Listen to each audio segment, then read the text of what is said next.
അടിപൊളിയായിരുന്നു. എക്സ്പെക്ട് ചെയ്യാത്ത രീതിയിലാണ്.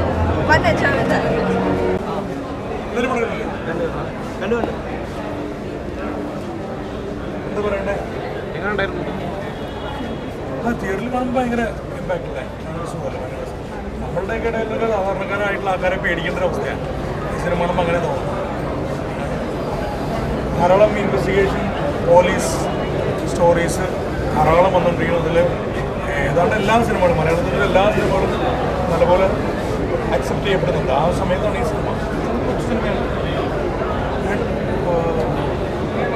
പുതിയ സംവിധായകൻ, വളരെ സത്യത്തിലായിട്ടുള്ള സ്ക്രിപ്റ്റും വളരെ സാധാരണക്കാരായിട്ടുള്ള ആൾക്കാരും തോന്നുന്ന കാസ്റ്റും രണ്ട് മൂന്ന് പടങ്ങളിലൂടെ നമുക്ക് പ്രേക്ഷകർക്ക് അറിയാവുന്ന നായകൻ. വളരെ പ്രതീക്ഷയാണ്. ബാക്കി ഇനി പ്രേക്ഷകരാ പറയണം. വളരെ പ്രതീക്ഷയിലാണ്. Thank you.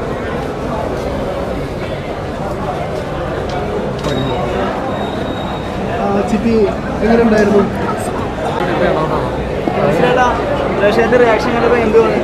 സിനിമ കണ്ടിട്ട് പ്രേക്ഷകരോട് കണ്ടപ്പോൾ എന്ത് തോന്നി? പറയട്ടെ, ഞാൻ അഭിനയിക്കാമോ? ഇനിയേട്ടാ എങ്ങനെയായിരുന്നു സിനിമ? അത് ഒരു സ്റ്റോറി ലൈനുണ്ട്, അത് നമുക്ക് പ്രെഡിക്റ്റ് ചെയ്യാൻ പറ്റില്ല. എങ്ങനെ ക്രൈം ത്രില്ലറാണല്ലോ, അപ്പോൾ അതെങ്ങനെ സംഭവിച്ചിട്ടുള്ളത് പ്രെഡിക്റ്റ് ചെയ്യാൻ പറ്റില്ല.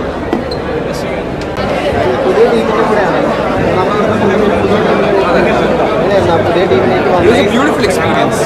കാരണം എനിക്ക് ശരിക്കും ഈ ത്രില്ലർ ജോണ്ടർ ഭയങ്കര ഇഷ്ടമാണ്. എന്നെ എക്സൈറ്റ് ചെയ്ത ഒരു ജോണ്ടറാണ്. എനിക്ക് ഞാൻ മേക്കിങ്ങിൽ അത് കിട്ടി. ഇനി എൻ്റർടൈൻമെൻറ്റിൽ നിങ്ങൾക്ക് കിട്ടിയോന്ന് എനിക്കറിയാണ്ട്. കിട്ടിയോ? Yes completely confident. കുടിക്കണം. ഭയങ്കര ഷാർപ്പായിട്ടുള്ള ഒരു ബ്രില്യൻ്റ് ആയിട്ടുള്ള ഒരു പോലീസ് ഓഫീസർ റോളല്ല അഭിനയിച്ചത്. അപ്പോൾ അതിന് വേണ്ടിയിട്ടുള്ള ഒരു ഏതെങ്കിലും റെഫറൻസ് കാര്യങ്ങൾ എന്തെങ്കിലും ഉണ്ടായിരുന്നു? അങ്ങനെ റെഫറൻസ് ഇല്ല. ഞാനും സംജാത്തും നമ്മുടെ റൈറ്റർ പ്രവീണും ഞങ്ങൾ 3 പേരും ഇരുന്ന ഈ ക്യാരക്ടറിനെ മോൾഡ് ചെയ്ത് പിന്നെ ഞങ്ങൾ ഒരുപാട് കാസ്റ്റ് ക്രൂവായിട്ട് വർക്ക്ഷോപ്പ് പരിപാടിയൊക്കെ ഉണ്ടായിരുന്നു. അങ്ങനെ ഞങ്ങൾ സെറ്റ് ചെയ്തെടുത്ത്. നല്ല മൂവിയാണ്. ഞാൻ ഇപ്പോൾ അതേ കണ്ടിറങ്ങിയതായിരുന്നു first day first show. Ankita എൻ്റെ ഫ്രണ്ടാണ്. ഞാനപ്പോൾ അവളുടെ പെർഫോമൻസ് ആ ഒരു ബിഗ് സ്ക്രീനിൽ എങ്ങനെയുണ്ടെന്ന് കാണാൻ വേണ്ടി വന്നതാണ്. നന്നായി ചെയ്തിട്ടുണ്ട്. ബീങ് എ ഫ്രണ്ട് ഞാൻ ഭയങ്കര ഹാപ്പിയാണ്, ഭയങ്കര പ്രൗഡാണ്. കാരണം നമ്മുടെ ഫ്രണ്ട്സ് എല്ലാവരുടെയും ആഗ്രഹം എന്ന് പറയുമ്പോൾ ആ ഒരു ബിഗ് സ്ക്രീനിലോട്ട് വരിക എന്നുള്ളതാണ്. അപ്പോൾ എൻ്റെ ഒരു ഫ്രണ്ടും അതുപോലെ ഒരു ഫീമെയിൽ ഓറിയൻറ്റഡ് സബ്ജക്റ്റ് നന്നായിട്ട് പെർഫോം ചെയ്തതിൽ ഒരുപാട് സന്തോഷമുണ്ട്. നല്ല സബ്ജക്റ്റാണ്, ഒരുപാട് പഴയ രീതിയിലുള്ളൊരു ടൈപ്പ് ഓഫ് ഒരു സ്റ്റോറിയാണ്. തീർച്ചയായിട്ടും എല്ലാവർക്കും ഇഷ്ടമാവും. കുറച്ചുകൂടെ നാച്ചുറലായിട്ടാണ് ചെയ്തിട്ടുള്ളത്. എല്ലാവരും മൂവി പോയി കാണും, മായമ്മ പോയി കാണും. ഇടയ്ക്കൊക്കെ കാണുന്നുണ്ട്. എനിക്കറിയില്ല. എല്ലാവർക്കും നല്ല ഫാൻ ബേസ് ഉണ്ട്. ഇപ്പോൾ അർജുൻ ആയാലും ജിൻഡോ ആയാലും എന്തോ ജിൻഡോ ആയിരിക്കുമെന്ന് തോന്നുന്നു. സിജോവും നല്ല ഗെയിമറാണ്. ആരായാലും അത്രയും വേർത്തി ആയിട്ടുള്ളവർ അല്ലെങ്കിൽ പക്ഷേ എന്താ പറയുക ഡിസേർവിംഗ് ആയിട്ടുള്ളവർ വിൻ ചെയ്യട്ടെ. വളരെ നല്ലൊരു സിനിമയാണിത്. കാരണം പുതുമുഖങ്ങളെ വെച്ചുകൊണ്ട് പുതിയ സംവിധായകനും പുതിയ രചയിതാവും ഒക്കെ കൂടെ ചെയ്ത വളമാണെങ്കിലും നമുക്ക് അങ്ങനെയൊന്നും തോന്നുന്നില്ല. നല്ല ഒരു സിനിമയായിട്ടാണ് നമുക്ക് തോന്നുന്നത്. വളരെ എക്സ്പീരിയൻസ് ഉള്ളവർ ചെയ്ത പോലത്തെ ഒരു സിനിമയാണ്. പഴയ ജെയിംസ് ബോണ്ട് പിക്ചറുകളൊക്കെ ഓർമ്മിപ്പിക്കാത്ത രീതിയിൽ വളരെ തന്മയത്വത്തോടു കൂടിയാണ് ഡയറക്റ്റ് ചെയ്തിരിക്കുന്ന സംജാത്. രഞ്ജിത്ത് എന്ന ഒരു യുവ നടനെ നമുക്ക് മലയാള സിനിമയ്ക്ക് കിട്ടിയിരിക്കുകയാണ്. എന്തുകൊണ്ടും ഈ സിനിമ മലയാളികൾക്കൊരു നല്ല സദ്യ തന്നെയായിരിക്കും.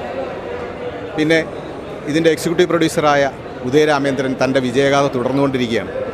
ആദ്യമേ തന്നെ അദ്ദേഹം ചെയ്ത ജാവ, ഓപ്പറേഷൻ ജാവ, അതിനുശേഷം ചെയ്ത നെയ്മർ രണ്ടും വൻ വിജയമായിരുന്നു. അതുപോലെ തന്നെ ഈ ഗോളവും വൻ വിജയമായി തീരുമെന്നുള്ളൊരു സംശയമില്ല. Thank you. പടം നല്ല സൂപ്പർ പടം എന്ന് പറഞ്ഞു കഴിഞ്ഞാൽ കുറേ നാൾ കൂടി മലയാള സിനിമയിൽ ഇൻവെസ്റ്റിഗേഷൻ മൂവി, അതും ഇത്ര സിമ്പിളായിട്ട്. പക്ഷേ അതിനകത്ത് ഭയങ്കര എന്താ പറയണേ, കണ്ടിരിക്കുമ്പോൾ നമുക്ക് മെൻ്റലി നമ്മൾ ഷോക്കാവും. അതുപോലെ തന്നെ ഇമോഷൻസ് ഒരുപാട് വർക്കൗട്ട് ചെയ്യും.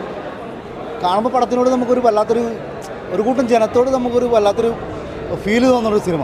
അതും ഇത്രയും മൂഡ് വേറൊരു ലെവലിൽ എടുത്തേക്കണ സംജാത്, ഡയറക്ടർ എന്നുള്ള പേരിൽ തന്നെ സംജാത്, ആ ഒരു പേര് നമുക്ക് മറക്കാൻ പറ്റില്ല. അമ്മാതിരി ഒരു സിനിമ മലയാളത്തിൽ വരുന്നതാണ്. അതിനകത്തൊരു ചെറിയ വേഷം ചെയ്യാൻ പറ്റിയിട്ടുണ്ട്, നല്ലൊരു പോലീസുകാരനായിട്ട് വർക്ക് ചെയ്യാൻ പറ്റുന്നുണ്ട്. അതിലൊരുപാട് താങ്ക്സ് പറഞ്ഞുണ്ട്. സിനിമ കൊള്ളാം, എല്ലാവരും കാണണം. ടിക്കറ്റ് എടുത്ത് സിനിമ തിയേറ്ററിൽ പോയി കാണണം. നിങ്ങൾക്ക് നല്ലൊരു എക്സ്പീരിയൻസ് ആയിരിക്കും. അതെങ്ങനെയാണെന്നുള്ള കാര്യം നിങ്ങൾ കണ്ടു തന്നെ അറിയണം. നല്ല സൂപ്പർ പടം, അടിപൊളി പടം. നമ്മുടെ സ്വന്തം സുഹൃത്താണ് അരുൺ മൈക്കിൾ. മച്ചാൻ നല്ല അടിപൊളിയായിട്ട് അഭിനയിച്ചിട്ടുണ്ടായിരുന്നു. നല്ലൊരു മികച്ച ഇനിയും നല്ല സിനിമകൾ കിട്ടട്ടെ ഞങ്ങൾ കൂട്ടുകാർ ഞങ്ങൾ ആഗ്രഹിക്കുകയാണ്, ആശംസിക്കുകയാണ്. Thank you. Thanks bro. അടിപൊളിയായിട്ട് ശരിക്കും പറഞ്ഞാൽ നല്ല സസ്പെൻസ് ത്രില്ലറാണ് പടം. ശരിക്കും ഇൻ്റർവെല്ല് വേണ്ടെന്ന് തോന്നി ചില സമയത്ത്. നമുക്ക് ശരിക്കും ഇൻ്റർവെല്ല് ആവശ്യമില്ലായിരുന്നു തന്നെ തോന്നും. കണ്ടിന്യൂ കണ്ടുകൊണ്ടിരിക്കാൻ തന്നെ നല്ല ഭയങ്കര ഫീലാണ്. നമുക്ക് സമയം പോകണം അറിയാത്ത പോലുമില്ല. നല്ല അടിപൊളി പടം, നന്നായിട്ടുണ്ട്. എല്ലാവരും കാണണം. നല്ല ത്രില്ലിംഗ് മൂവി ആയിരുന്നു. വെരി ഗുഡ് ആക്ടിങ്, നല്ല music, very good theatre feel. So എല്ലാവരും പോയി കാണണം. Must watch. I agree. പടം ഗംഭീരം തന്നെയാണ്. അതിപ്പോൾ സ്ക്രിപ്റ്റ് ആണെങ്കിലും അതിൻ്റെ ഡയറക്ഷൻ ആണെങ്കിലും മ്യൂസിക് സൈഡ് എല്ലാം ആണെങ്കിലും പൊതുവേ നമ്മൾ ക്രൈം ത്രില്ലർ കാണുമ്പോൾ നമുക്ക് തന്നെ ഒരു ലൂപ്പ് ഹോൾ കാര്യങ്ങൾ നമ്മൾ ചിന്തിച്ചെടുക്കാറുണ്ടല്ലോ. ആ ഒരു സാധനമൊന്നും ഇതിൽ തോന്നില്ല. അങ്ങനത്തെ ഒരു അന്യ ഫിനിഷിങ്ങുള്ളൊരു സ്ക്രിപ്റ്റ് തന്നെയായിരുന്നു. ഡയറക്ഷൻ ആണെങ്കിലും ഗംഭീരം, മൊത്തത്തിൽ അടിപൊളിയുണ്ട്. പടം നല്ലൊരു മൂവിയായിരുന്നു. എനിക്ക് ഭയങ്കരമായിട്ട് ഇഷ്ടപ്പെട്ടു. ആക്ച്വലി എനിക്ക് എൻ്റെ മേക്കിംഗ് ആണ് കുറച്ച് ഇഷ്ടപ്പെട്ടത്. മേക്കിംഗ് ആൻഡ് സ്റ്റോറി രണ്ടും ഭയങ്കര നന്നായിരുന്നു. പിന്നെ ഡെബ്യൂട്ടൻ ഡയറക്ടറാണ് സംജാദ്. അവരുടെ ആ ഒരു ഡെബ്യൂട്ടനാണെന്നുള്ളൊരു സംഭവമല്ല, വളരെ എക്സ്പീരിയൻസ് ആയിട്ടുള്ളൊരു മേക്കിങ്ങും അതുപോലെ തന്നെ ആ ഒരു സ്റ്റോറി പേസും എല്ലാം സിനിമയുടെ പേസ് ഓവറോൾ അവർ മെയിൻറ്റെയിൻ ചെയ്ത് നല്ല രീതിയിൽ മേക്കിംഗ് നല്ല രീതിയിൽ കൊണ്ടുപോയിട്ടുണ്ട്. ഇതിൻ്റെ രീതിയിൽ പറയുകയാണെന്നുണ്ടെങ്കിൽ എല്ലാം കുറേ അറിയാമല്ലോ, ഒരുപാട് ന്യൂ ഫേസാണ് വന്നേക്കുന്നത്. അപ്പോൾ അവരെല്ലാവരും അത്യാവശ്യം നല്ലോണം തന്നെ അവർ ആ ഒരു ക്യാരക്ടറിനെ മെയിൻറ്റെയിൻ ചെയ്ത് ത്രൂ ഔട്ട് ദ ഫിലിം അവർ കൊണ്ടുപോയി. അതൊരു വലിയൊരു അഡ്വാൻറ്റേജ് ഞാൻ പറയുന്നത്.